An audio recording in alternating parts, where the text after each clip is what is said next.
Hi everybody, we're gearing up for exam 3 here, coming up next class, so on Thursday. So I just wanted to talk a little bit about kind of what to expect for this exam, because we are doing things a little bit differently this time than we did last time. I think this is going to be a little bit easier though for everybody. And then we'll do a couple of practice problems together. So problems that I'm not posting, so this is the only place you can get them, so stay tuned for those. So let's go ahead and dive right in. So this is the Exam 3 information sheet that's posted on the module, so you can take a look at this on your own as well. But it's just got some of the basic information here. So of course the exam is on Thursday. It's from 1:30 to 3:40, and it's covering all of the sections that we've done from Chapter 5 and Chapter 6. Okay, so it is not cumulative, so it's just Chapter 5 and Chapter 6. So here's the stuff that you're going to need to really pay attention to make sure that you do this correctly. So the logistics. So exam 3 is going to be posted as an assignment in a new module on Canvas. So whereas before it was a Canvas quiz, this time it's going to be an assignment. Okay, so this is not a Canvas quiz this time. And it's going to be posted at 1:30 p.m. on Thursday. You'll need to do, so basically I'll be posting a paper that has all of the questions on it. You're going to open that sheet, and you're going to do each problem on a separate sheet of paper, so you're going to handwrite all of the solutions. Okay, so none of your work is going to be done online. All of your work is going to be done by hand. So do each problem on a separate sheet of paper, and then you're going to scan them all into a single PDF. Okay, I'll talk more about that in just a second, but you'll upload this PDF and submit it in the assignment by 3:40 p.m. And then a very important thing to take note of, it's even bolded here. So this 3:40 p.m. deadline includes your time to submit the exam. So basically you're getting 2 hours to take the exam, so 1:30 to 3:30. So that's 2 hours, and then basically I'm giving you an extra 10 minutes to be able to upload the PDF and then submit it. So there should be no late submissions on this. They do need to all be submitted before the 3:40 p.m. deadline. So you'll not be able to submit after 3:40 p.m. So make sure you leave yourself enough time after taking the exam to submit it. So don't work on the exam until 3:38 and expect that you're going to be able to post it in time. So I would say rule of thumb, try to make sure that you're done with the test before 3:30. And even if you're not done, I would suggest you start getting that PDF created so that you can upload it, because it's better to miss a couple points because you didn't finish a problem than missing all the points because you didn't turn in your submission. So make sure that you do it on time. Late submissions will be docked points, so if you try to submit it late, you'll start losing points for that. And yeah, so I think that's pretty much, I don't want to be too much of a downer here, but I do need to emphasize I need those submissions on time by that 3:40 p.m. deadline. So I will be available on Zoom during this time, so if you're having any problems with it, you can go ahead and reach out to me on Zoom to talk about it. But of course it is still an exam, so I can't help you do the problems.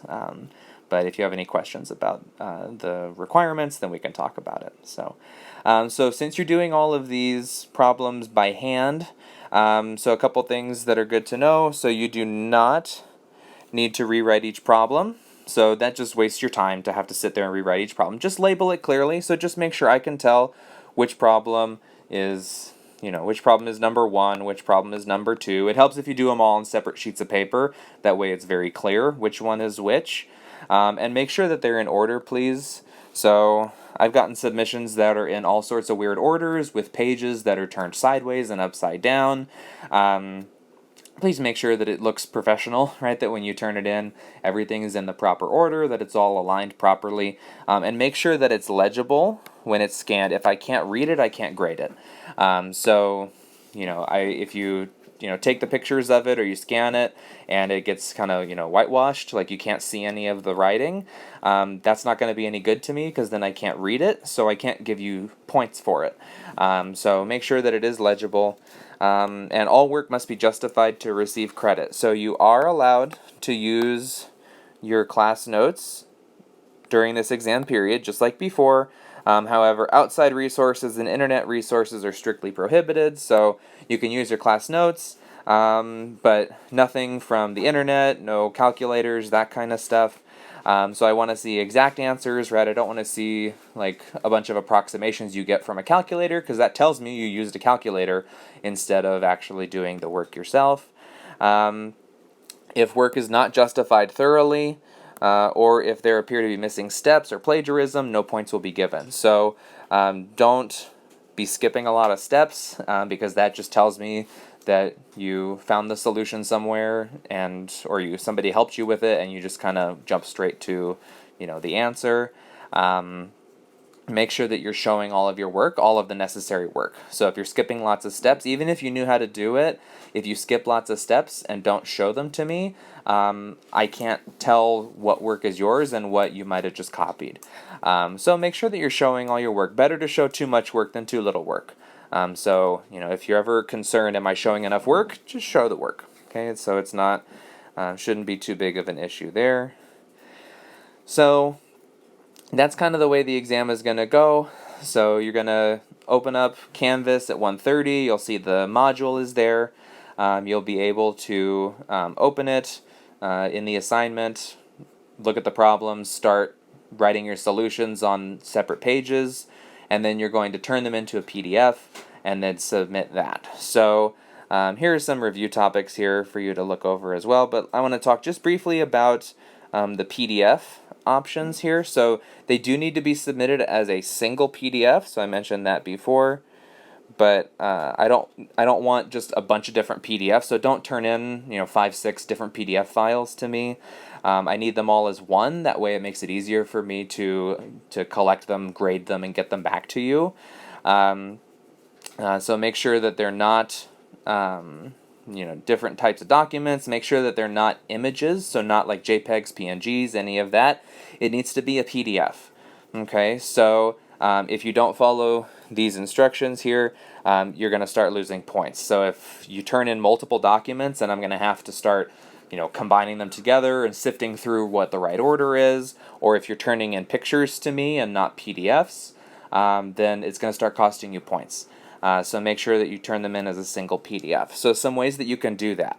Of course, if you have a printer that has a scanner with it, you can scan the work and upload it, scan it on your printer, get it on your computer or your tablet, and then just upload it straight from there.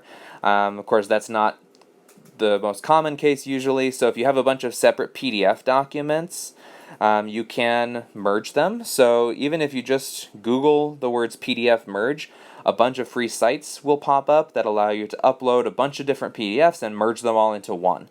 I've found these really helpful, so if you've got 3 or 4 or 5 different pages, just download them all into this free merger, click the merge button, and then it'll pop up one single PDF. Okay, so again, this is why you need to allow yourself time to be able to do this. Now, my personal preference is to do these on either on your phone or a tablet.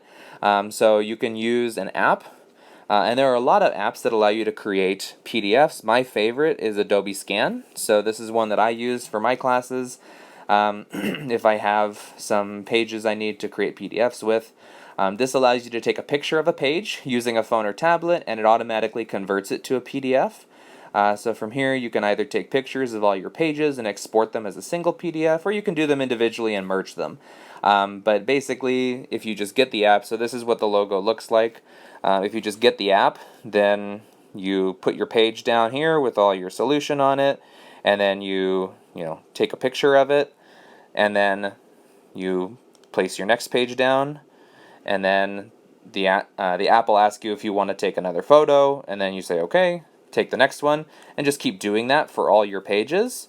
And then when you're done, just click done, and it's going to turn those all into one PDF. And so I find that to be the simplest way of getting this done. So I do want you to be able to get a little bit of practice with this. So you'll notice on today's module, on Tuesday's module, there is a practice assignment for you, just to practice actually scanning and submitting a PDF like this. It will be worth a few points extra credits, so there's an opportunity to get some extra points for you. Please be mindful of the due date. It's due very soon, so don't spend a lot of time waiting on that. But just a good opportunity to get some practice. Make sure that you're ready to be able to scan a document like this for the exam on Thursday, so that it can go as smoothly as possible. So that's pretty much it in terms of information for the exam. If you have any questions about the exam, feel free to let me know. Be happy to discuss any of these things or at the PDF topics with you about kind of the exam format, kind of how that's going to look. It'll be similar to the previous exams. Obviously, our last exam was kind of a bit of a hybrid because of the part online portion of it. I think this will be a lot easier because there is no online portion. It's all done by hand. So hopefully that'll be a little bit more straightforward for you guys. So, okay, so that's the information about the exam. So now let's go ahead and let's do a couple problems together, a couple practice problems, again, that I'm not going to post. So this is the only place you can get them. So let's go ahead and look at a couple of these here. So first off, we're going to approximate the area under the function f of x equals x cubed plus 2 on the interval from 0 to 2 by using 4 subdivisions of the interval to compute an overestimate, an underestimate, and averaging those two values together. Then set up and solve an integral that will give us the exact area. Okay, so we're trying to approximate the area under the function f on the interval 0 to 2 with 4 subdivisions of the area. We're going to create an overestimate and an underestimate. Now, whether the left-hand or right-hand sum is an over or underestimate, it depends on the function. It really doesn't matter too much to us because we're just going to compute both, and then whichever one is smaller is the underestimate, whichever one is bigger is the overestimate. So let's go ahead and set this up here. So we have the interval 0 to 2, so we have 4 subdivisions, so n is 4. So then the width of this is going to be, so 2 minus 0 over 4, right? So that's 1/2. So we have a width of 1/2. So we need to create a table of values that we're going to use. So let me just draw a rectangle here. Okay, so we're going to have going up by 1/2, 1/2, 1, 1/2, and 2. And we'll just make that fit there. Okay. All right. So we're going to have x and f of x values. So we're going 0, 1/2, 1, 3/2, and 2. So plug those into this function up here to get their corresponding output values. So that's going to be 2. 1/2 cubed is 1/8 plus 2, so that's 2 1/8, so that's 17/8. Okay. And then 1 cubed is 1 plus 2 is 3. And then 3/2 cubed, that's going to be 27 over 8 plus 2, so plus 16 over 8.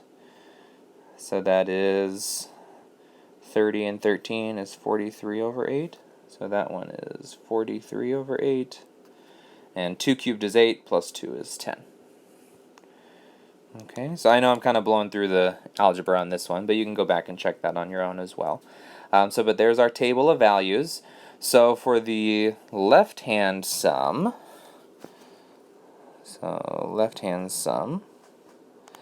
that's going to be, right, all the left-hand endpoints. So left hand of the first interval, the second, the third, and the fourth.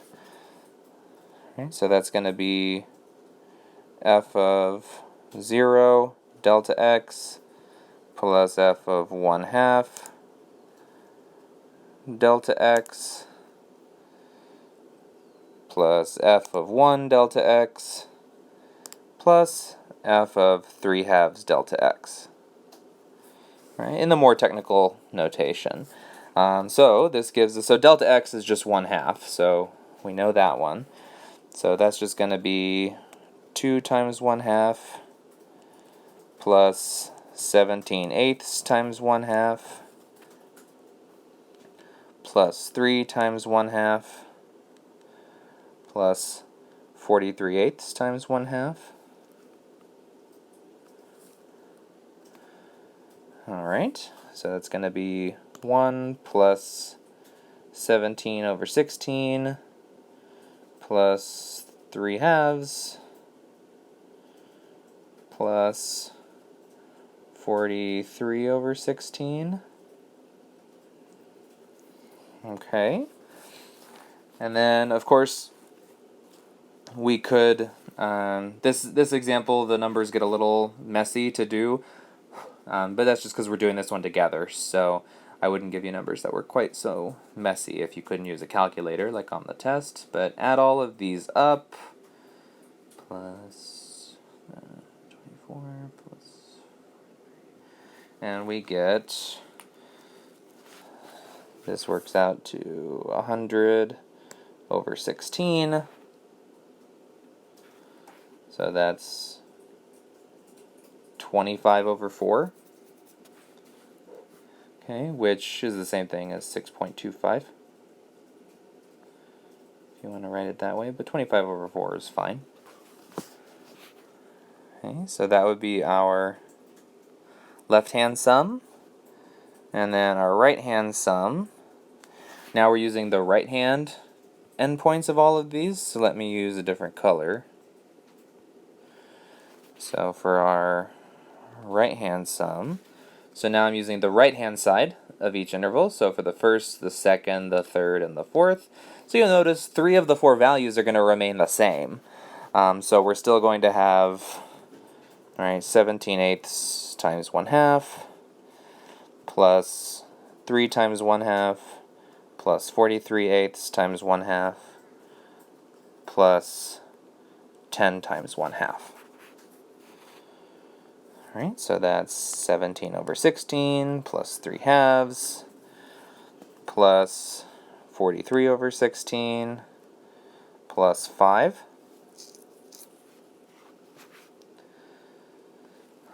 Alright.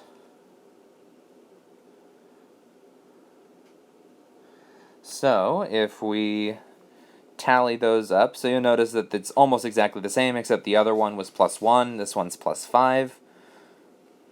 15. Okay, so this is going to give us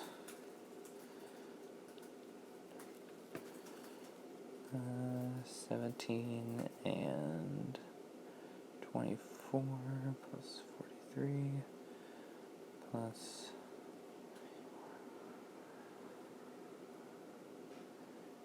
so that's 164/16.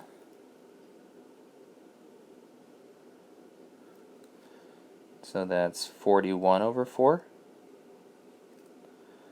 which is, which is 10.25. There we go. So we can see from this one that the left-hand sum was the underestimate, the right-hand sum was the overestimate. So then it asks us to get the average of these two values so that we can get a better idea of what the actual value is. So let me get a different color here. So,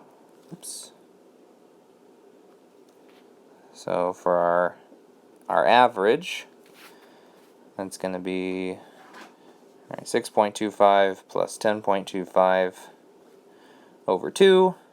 So that's 16.5/2, which is 8.25. Okay. So that's going to be our average. And now it's asking us to go ahead and actually set up and solve an integral that will give us the exact area, so we can kind of test this against what our approximations are. All right, so we're on the interval 0 to 2 under the function x cubed plus 2, so let's go ahead and set up that integral.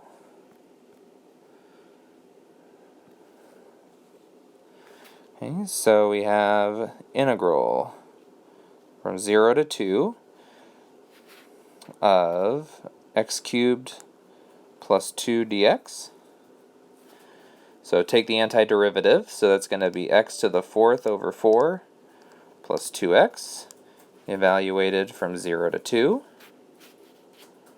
Use the fundamental theorem of calculus to evaluate this, so that's f of b minus f of a, so 2 to the 4th over 4 plus 2 times 2 minus 0 to the 4th over 4 plus 2 times 0.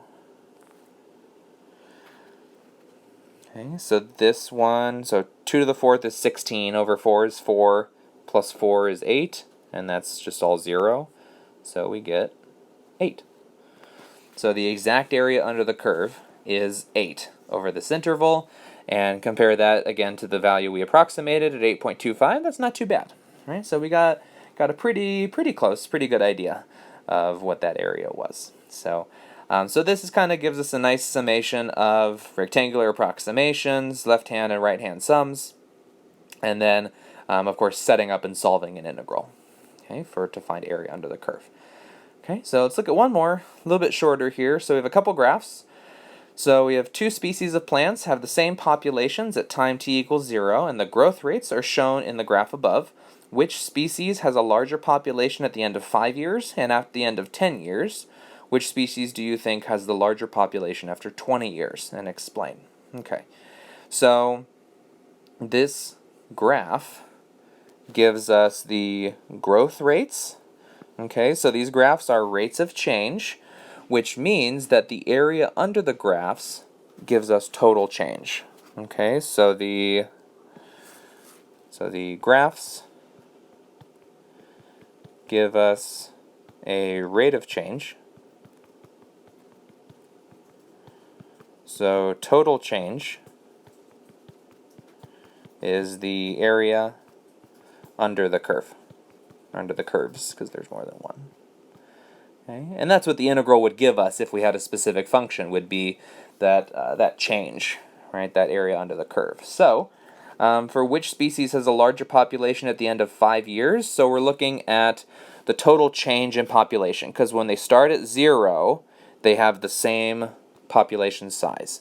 So 5 years, so that's right here. Okay, let's compare. So we have, so under our blue graph here, so if we observe all this area under the blue graph up until 5, so this is all included, so we can see that's a fairly large area there. Okay, so that's the change in species B's population for 5 years, and species A has the area under its curve right there. So that's going to be that sliver right there. That represents total change of the population of species A. So which one has the larger population at the end of 5 years? Well, if they started out the same, and then we look at how much population B has grown, has changed, versus how much population A has changed, we can see hopefully that there is a significant increase in population for species B. Okay, so which one has the larger population after 5 years? So after 5 years, species B is larger. Okay, so now let's look at after 10 years. So after 10 years, so now we're going all the way up to here. Okay. So species B gets all this area in here, and then species A gets all of this area up here.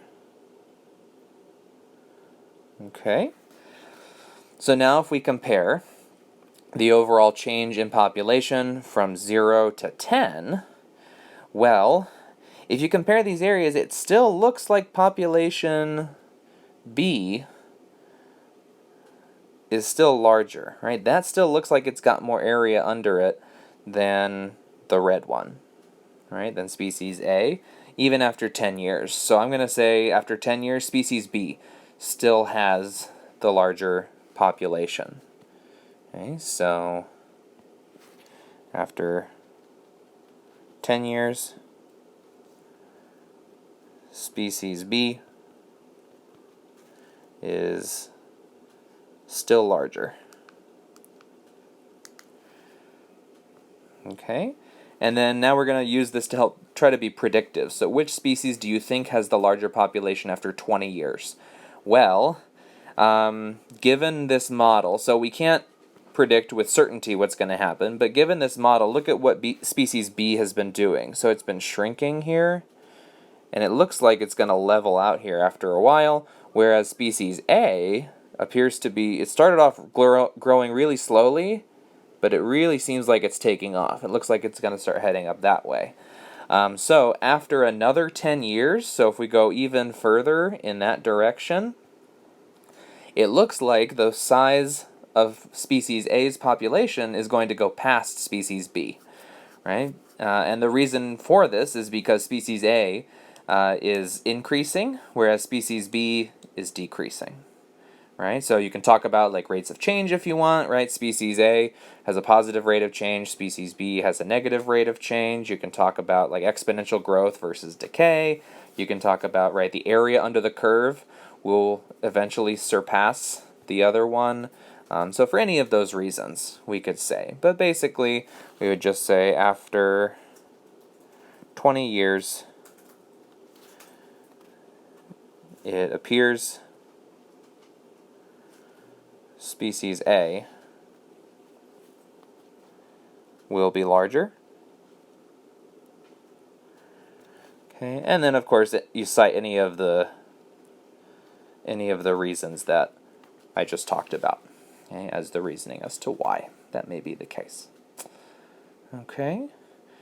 All right, so that one gives us a nice kind of bit of interpretation here, right? Looking at area under the curve, explaining what it means in a context. So there's a couple nice quick problems here for us to try. You still have lots of practice available to you to get you ready for that exam coming up on Thursday. And as always, please let me know if you have any questions, and we